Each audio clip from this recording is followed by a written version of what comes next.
Alright, day 3 of the Betelgeuse expedition. We're getting that much closer to our target star. I have once again decided to go off the beaten path and just explore this area. And I've happened to come across a trinary system, including one blue-white star, a regular white star, and what was behind me? A K-class star. This is really, really cool because I've never actually encountered a blue-white star before. That's probably one of the hottest ones that you can actually have. Let's see, that's a white star. That's what I want to scoop. Look at this thing. Isn't that wild? Stars like that are even around here. I was going at 4 times the speed of light and it still looks huge. Okay, let's get close. It's really a blessing to be able to find stars to scoop up. This far away, you start to get pretty careful about how you use your fuel. I was lucky to find some red dwarfs to refuel on, but otherwise things are a little bit dicey. There are plenty of brown dwarfs around here, and brown dwarfs don't give you any fuel. It can't. But white stars, I believe, are the largest that you can find that'll allow you to scoop up. Actually, no, but there are hypergiants, of course, where you can scoop up. But in terms of spectral class, I think that white stars are the most massive. Any other systems I can distract myself with? So naturally, since I deviated from the path, I have to readjust my target vector again. It only makes perfect sense though, right? Look at the size of that thing. That's a monster. 2.3 billion years old. I want to make sure that I'm just pointed away from any stars before I go to the galaxy map. Just want to make sure that it's safe. Don't want to mess around when there are 3 stars in the system. I almost want to go over here and check this out. And I suppose I can, but later. Much, much later. Okay. Head down to Betelgeuse. There it is. These blue stars, I'm pretty sure, are hip stars. And by hip stars, I don't mean that they're totally radical. I mean that they're part of the hip catalog. Which I guess is mostly larger spectral type stars, since we're able to look around and see these things all over the place. So, despite the fact that they're varying brightness, you can still see these things from all over the place. And distance is involved. I'm close to 500 light years away from Earth. And I'm really starting to feel the distance now. People don't tend to really go out this far. Most of the people I know are in the more populated systems, taking care of bounties and stuff like that. This is the most risk versus reward part in the entire game. This is what I believe the space exploration aspect is all about. To go far away from the bounds of civilization. To go out there and make discoveries like this. To make these discoveries, to go put your name on stuff. Be the first to go out this far. Only one. I think this is it. We're narrowing down. Yep. Alright. So, as a general sort of rule, if I look on the scanner and I see anything that's in the HD catalog or a HIP catalog, I'm probably going to deviate and look at it. Because those stars are actually based on astronomical data, meaning that we already know what sort of stars those are. They were put straight into the game. And whether or not they actually have planets or not, well, that's a bit more open to interpretation. Because in the last video I recorded, I don't know if I'm going to splice it on the end of this one or not, there were a lot of planets around that other HIP star. I think it was HIP 30,000.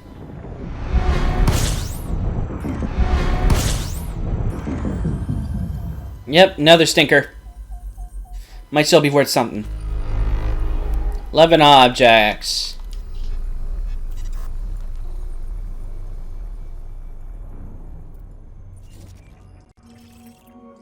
Nope, it's junk. Just scan the brown dwarf and move on.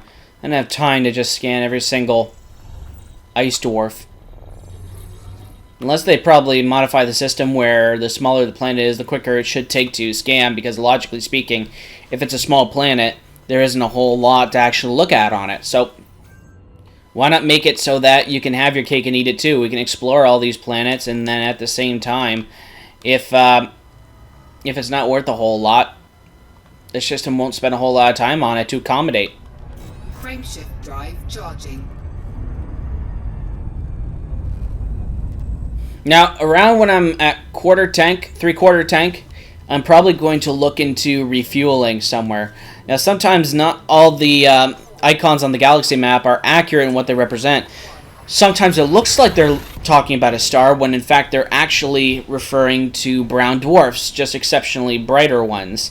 So, when in doubt, make sure to select what you know for sure is a star, because if it's bright, it's very likely a star.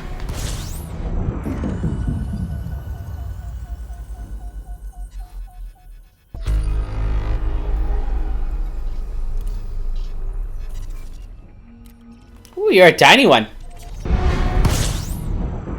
Aha! Alright. I get a live one here.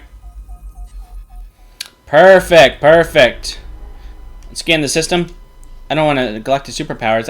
I highly doubt that they have any power out this far.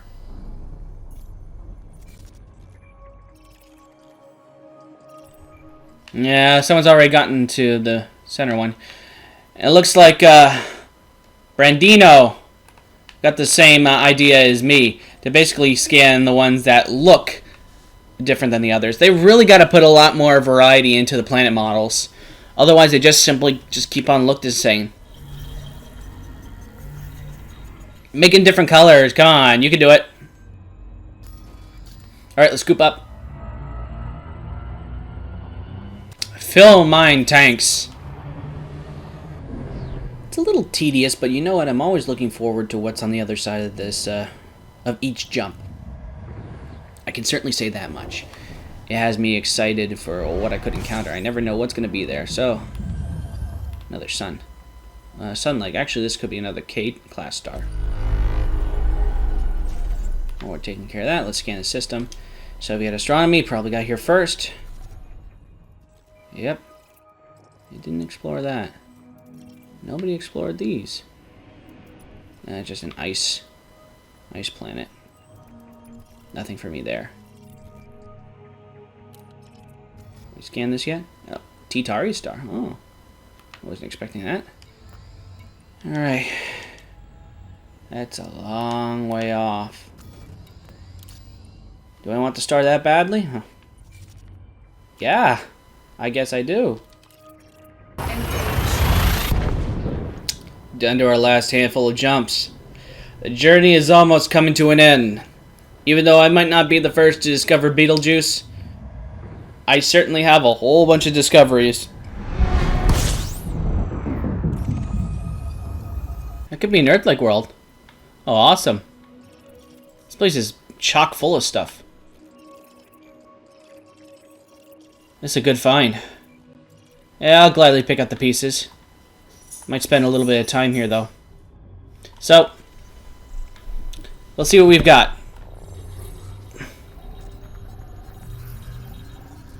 And again, this lies along the route to Betelgeuse, so as I said before, it's not unlikely for someone else to get here before me. It's a white star. Alright, let's start our scanning process. You know, I've discovered something that I think Elite really needs in terms of planet development. A percentage bar for your discovery scanner. Now, the reason I say this is because your scanner activates at different ranges, but it seems to take the same amount of time to scan each and every planet. I think it's about 10 to 15 seconds. The thing is, though, it really helps when you see a progress bar in place, because, well, then you can gauge your time. It helps you figure out like how long you have to turn, or maybe you can lay off the throttle or ease up on the throttle, or something like that. Actually, not too sure if they should implement the closer you are to a planet or a star or something, the stronger the signal will be. Maybe the quicker it'll scan.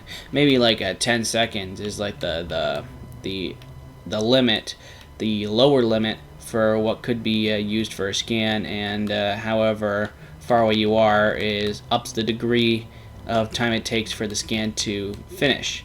I don't know, just a thought. I'm just thinking out loud here. And I don't know how long it's been, but this is the same system since the last cut. Now let's see, this one looked like an Earth-like from the system map. So it gives me good hope that this is actually an Earth-like planet all the way out here in the vicinity of Betelgeuse. Earth-like planets are very, very good because they, well, of course, them being Earth-like no less, have about, what is it, 20 to 40,000 credit reward. And if you're the first discoverer, of course, you get 50% of your own discovery. And since I have the detailed surface scanner, I think I tack on an extra 30% from the discovery. And although I must admit, though, I wouldn't want to be a star in the any planet, or a star that less, in the vicinity of Betelgeuse, since Betelgeuse is projected to go supernova in 1,000,000 years about. Now, that may not seem like a long time for you and me here on Earth, but it's horrible if you're looking for any form of life or any possibility that life could evolve on one of these planets. If that star goes supernova, I'm not too sure what effect that'll have on the surrounding stars. It'll probably blow super hot gases all over it, so that might be bad news for any developing life there. It probably wouldn't be a problem for any humans.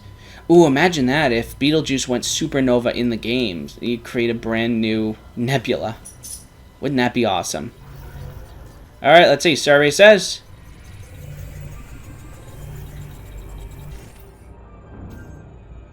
Water World. Spoke a bit too soon. Now, water worlds are not bad, mind you. They're just not Earth-like. Get a closer look at this. Get the slingshot effect as well. Maybe I should have been approaching at a better angle. Maybe along its orbital path. I'm not too sure if that would have made much of a difference, but hey, you never know. Okay, take all power away from engines.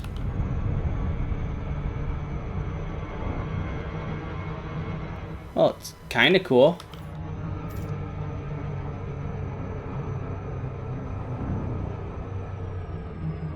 The clouds are nice and volumetric, meaning, of course, that this is kind of planned for the whole planetary landing sort of thing. You can of course see the shadows on the cloud from the star. You can make out some topography even here. I guess water worlds, there isn't like a single bit of land on them. They're completely composed of water. And it goes all the way down to the core. Well, if we ever want to start up a colony in this area, you know where to get your drinkable water from. So this is going to be where we take a lot of time to get over there. I expect to really open up here, but the journey is worth it since, if I'm correct, that's a second water world around here. I'm not too sure exactly what these are worth off the top of my head, but I can at least get these out of the way. Just gonna get as much cash as we can. Cash, money, you know, that fun stuff. 4, 3, 2, 1, engage. Stuff makes me think of the Pluto discovery that they did over the past couple days. It's really great that we actually get to see that planet in detail, dwarf planet, in detail for the first time. What's funny is if you actually look at some of the formations there, the heart of Pluto, I swear to God, it actually looks like Pluto the dog, if you look at it just right. Like he's facing your right, and he's got like a nice droopy sort of pose there. You can even see the ear. And now that I told you it, and hopefully if you've heard it, you'll be able to see him as well. Pluto on Pluto. It's like it was asking for it.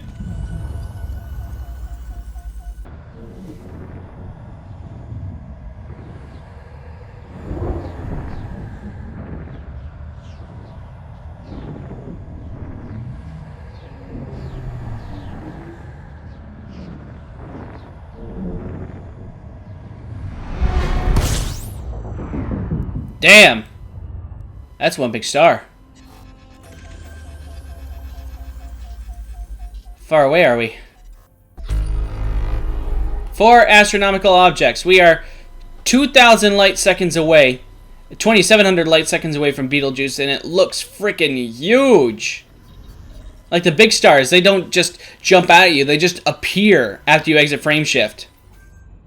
Red supergiant. They're fairly rare. So, like I said, naturally someone got here first, right? Naturally.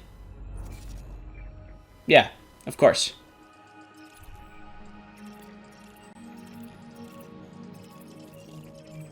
It's not a problem. Look at the size of this. That's just massive. How close are all these things? Fairly close. I'm gonna have to let the I might get the last one as well. But this is pretty much the end of my journey. I'm just gonna lock on to the closest and swing by. So what can we start picking up? Oh wow. We're pretty far away from the star and we're already picking up gas. Pretty tough to get into orbit around this thing. So what amazes me is that this planet is still in the scoop radius. It's incredible. This, actually gotta stop here. It's almost impossible to get close. Just gonna bleed off so much speed.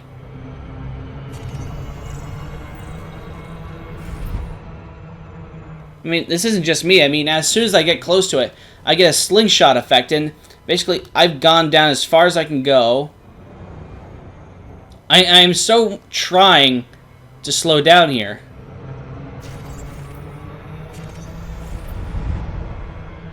There we go. I can bleed off some of my momentum. So you know what this means? That the fact that I've still got the fuel scoop data here means that I'm actually inside the star's corona. That this planet is very, very deep. Deep inside, like it's actually getting the full force of the sun. Which is incredible because you think that this planet had to have been scorched away. Or this actually has pretty dark connotations for the Betelgeuse system. In that once upon a time, there were probably way more planets here than there were now. And that they were all basically swallowed by the sun. See, look at me. Look at it doesn't look like it, but I'm as far back as I can get. Short of actually shutting the engines off, this is the best I can do, and just hope I can coast to a stop. Whoa.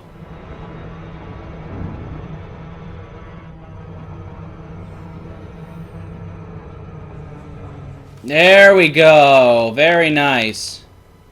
Okay, kill it, kill it. See, I'm speeding up again. How do I stop this? Oh, there we go. That's just how I gotta do it. Just drop off. Just drop out.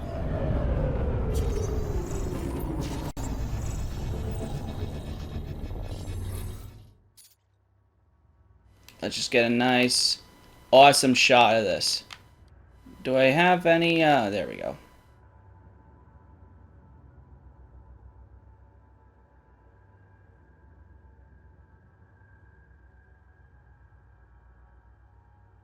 Get the scale in there. The impossible scale of Betelgeuse in, like, this one little planet. There we go.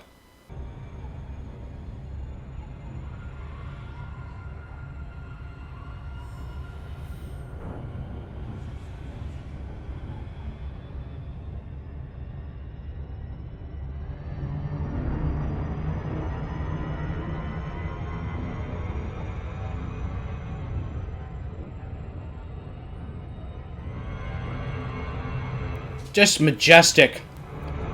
Absolutely fantastic. I love this game. I really do. I overshot it. That's okay. I was pretty close. Jeez, I wonder what VY Canis Majoris would look like. Just how big it would be compared to everything else. These planets are absolutely minuscule, though. I can't imagine anyone in their sane mind, starting mining operations here. I mean, who knows how fast of a rate the star's expanding by?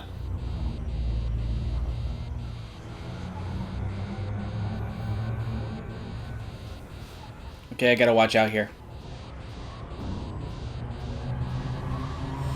I'm actually in danger. I gotta get out of here. Wow, that's not good. I'm actually taking a fair amount of heat from this. Okay, so I might have to let that one go. Or will I? Ah! I don't care anymore. Alright, well, this is where I'm going to end it. Betelgeuse, everyone.